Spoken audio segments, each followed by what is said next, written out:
Hey y'all, today we're going to be doing this cute kids feed in style. So if you want to see how I did it, then tune in.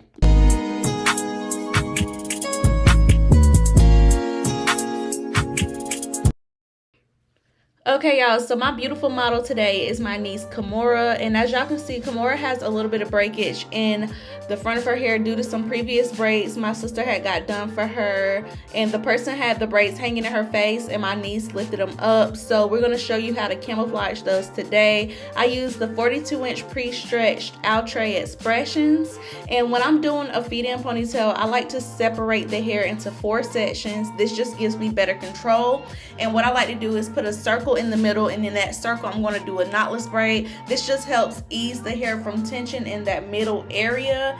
I feel like sometimes if you don't put a knotless braid right there, it could cause a lot of discomfort, even balding. So that knotless braid is definitely going to help protect the middle of the hair, which is what is important with this braid style.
Okay, so one important thing to remember when you're doing feed-ins, if someone already has a thinner edge area, what you want to do is protect that edge area by just not braiding right at the front of the hair.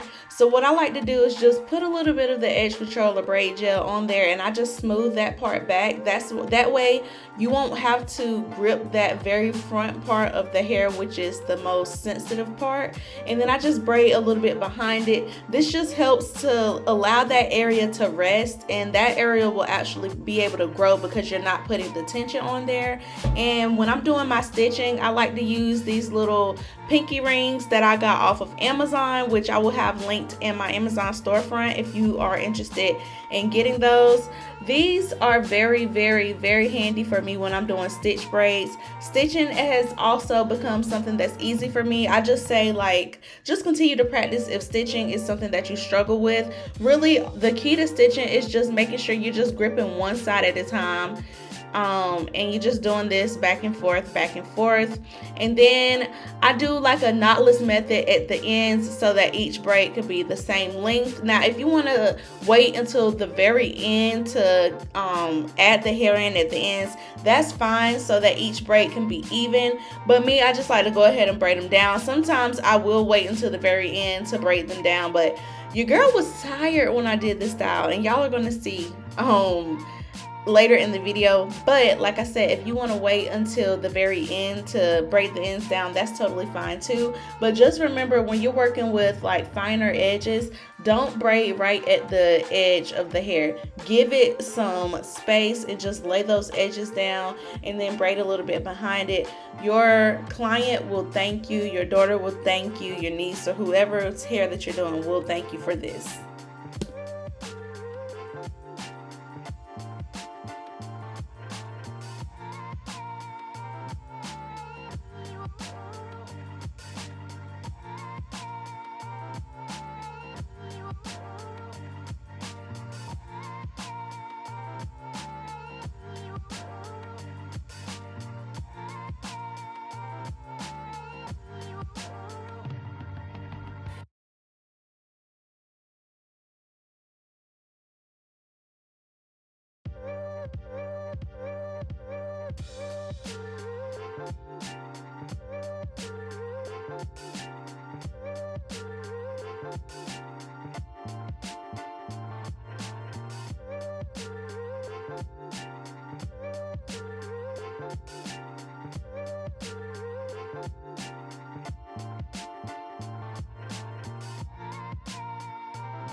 And y'all, my niece wanted some color so bad, so I just mixed a little bit of a rose pink with the black hair to get this little streak of like pink in there.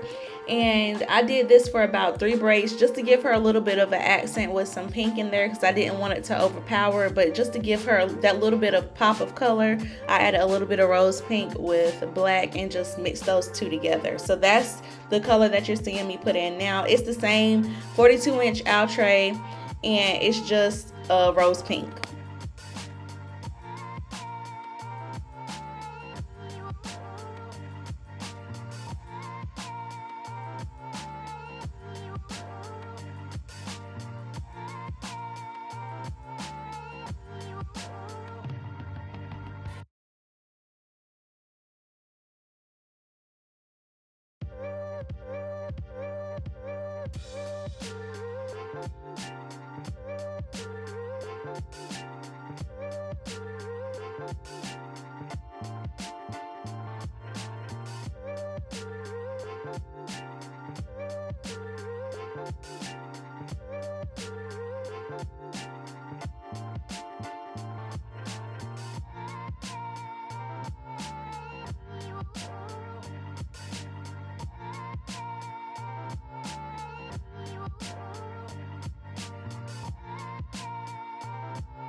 Now, when you're doing a feed-in ponytail, it's very important to have them to lean forward, y'all. I honestly don't even offer kid styles anymore. I just do my daughter's hair and my niece's heads because it's easier for me to navigate their heads. Like if I need them to turn their heads a certain way, then it's easy for me to just turn their heads when it's them versus me trying to do that with another kid. Also, my niece doesn't really like to sit and get her hair done, so she looks a little antsy. That's what it is. But have them lean forward so that you can braid it easier that way, and you're not putting so much of a strain on your back doing that.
And right here, I just wanted to show y'all how I ride the ends. I start all the way at the bottom and then I just twist it going all the way up until the end of the braid. And then I clip all the flyaways. Don't leave any flyaways on the braids. That's going to make them look old very quick. By snipping the flyaways, you keep the braids looking fresh and they'll last longer that way.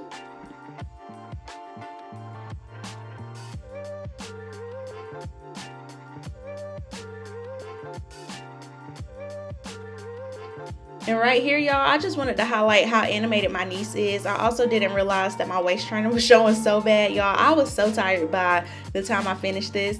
So I'm just going to let y'all enjoy my niece's silly faces that she was making. She seen herself in that reflection on the screen and she just could not help herself but to show her true personality. My girl is a diva. She's full of personality, full of sass and all of that, which you will see at the end right here. But I zoomed it in because, like I said, my waist trainer was showing so bad and I honestly didn't realize it. So focus on Kimora. Just focus on KK, okay, y'all? Not too much. Not too much. And y'all see I camouflaged her edges very well. It's giving very demure, very cutesy, very mindful, okay? Those edges are going to be filling in really good. My sister's just going to be bringing her to me from now on. And we're just going to avoid styles that hang off of her face so that her edges can fill back in and get full like they need to be. But this is how you camouflage them. Just don't braid right at the edge and you won't even be able to tell that they're fine. I love to use the Braid Formula Mousse, and then I just like to saturate that really good. Now when you're about to dip a ponytail, you always want to bring the towel all the way around the head. That way no hot water is going to touch their head, their neck, or anything like that. And then of course follow it up with another towel behind there, and then you're just going to make sure that you squeeze it good and get all of that hot water out of the rods and the braids.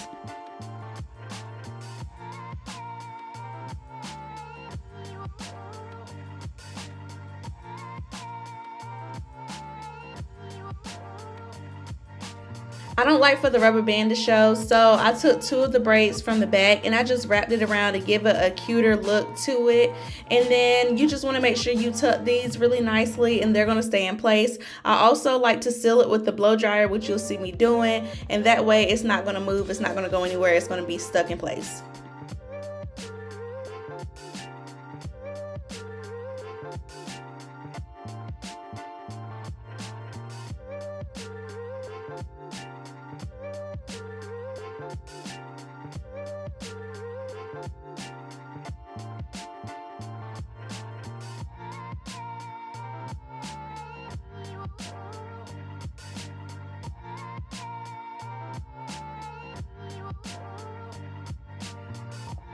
If you made it this far, what do you think? My girl was feeling herself so bad, y'all, and this turned out so pretty. It's very kid friendly, it's very age appropriate. If you would try this style on your little one, put it in the comments below and join the gang if you haven't already, y'all. See y'all in the next video.